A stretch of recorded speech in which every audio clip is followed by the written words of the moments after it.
हाय, नमस्कार, good evening. आपका analyst, आपका साथी अरविंद। तो फ्रेंड्स, एक बार मैं फिर से आ गया हूँ आपके सामने अपने नए एपिसोड के साथ। और आज का भी टॉपिक बहुत कॉमन है, आपके घर से, हमारे घर से, आपके बीच से और आपके हाथ से।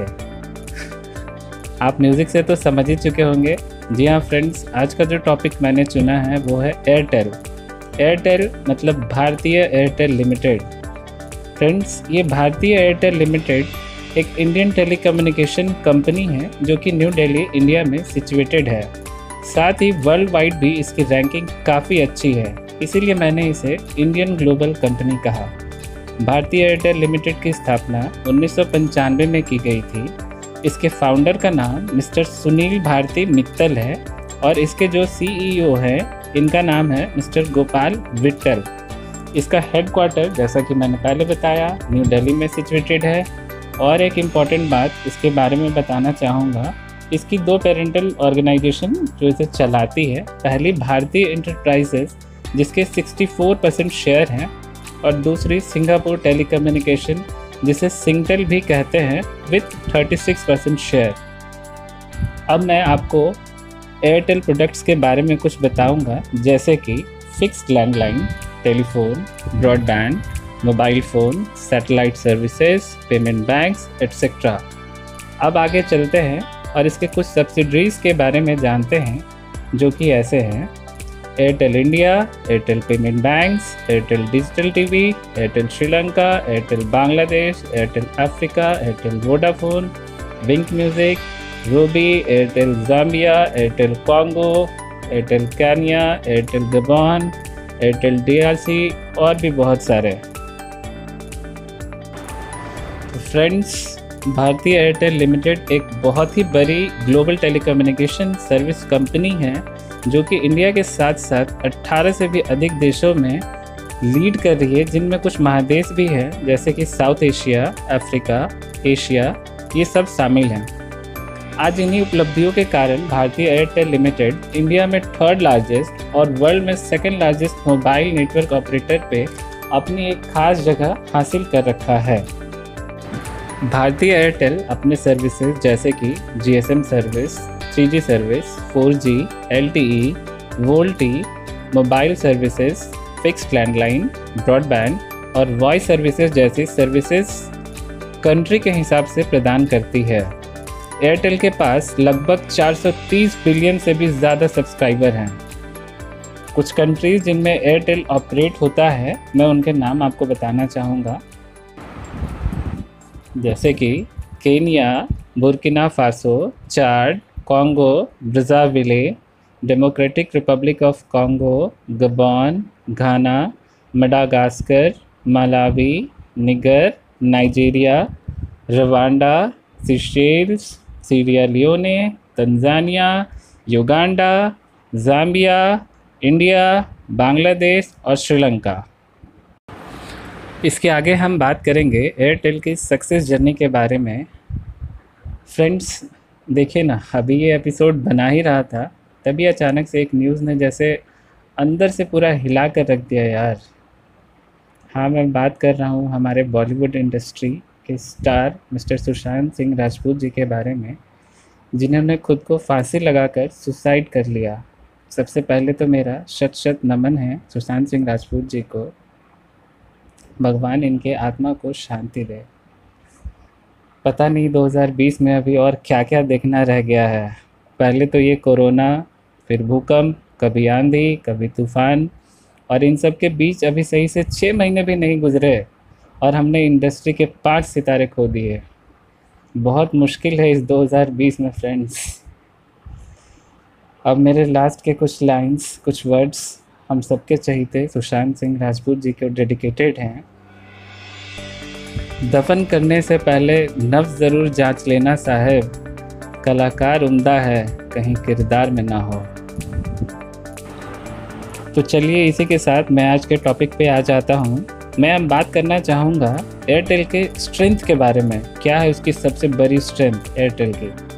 एयरटेल इंडिया की top leading cellular service provider है, जिसे कि करीब 300 से भी ज़्यादा अधिक सब्सक्राइबर हैं, वो सिर्फ इंडिया में हैं। क्योंकि Airtel 2G, 3G, 4G voltage services तो दे ही रहा, साथ साथ 5G सर्विसेज पर भी बहुत ही ज़ोर ज़ोर से अपना काम कर रहा है। ग्लोबली इसकी बात करें तो Airtel second largest mobile network operator है, जिसके कि 430 मिलियन सब्सक्राइबर से भी अधिक बड़ा बेस है।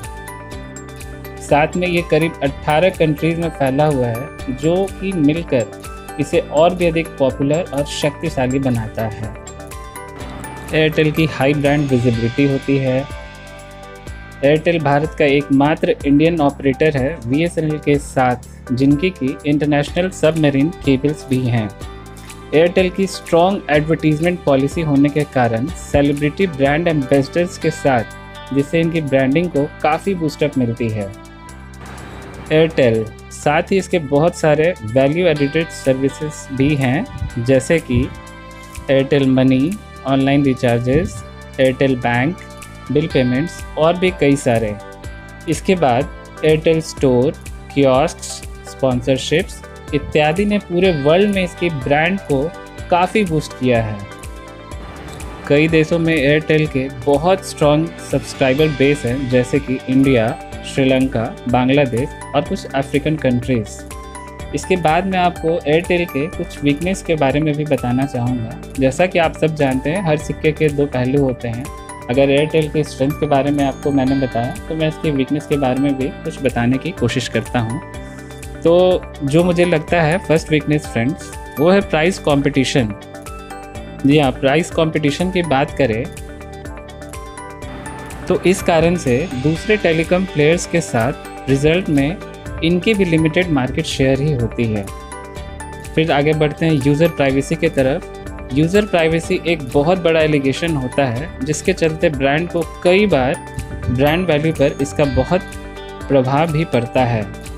एयरटेल के अदर कॉम्पिटिटर्स के बारे में भी बताना चाहूँगा, जैसे कि Reliance Jio, Vodafone, Idea, Reliance communication, MTNL, BSNL। अब मैं बात करना चाहूँगा एयरटेल की करंट पोजीशन के बारे में, उसके चैलेंजेस के बारे में और इस साल 2020 का अभी तक का सबसे बड़ा झटका जो कि एयरटेल को लगा। जी हाँ फ्रेंड्स, भारतीय एयरटेल ने इसी क्वार्टर ईयर 2020 के फिनंशियल ईयर मींस जनवरी, फरवरी और मार्च, केवल इसी 3 महीने में एयरटेल ने लगभग 5237 करोड़ मीन्स 5237 करोड़ का घाटा सहा है।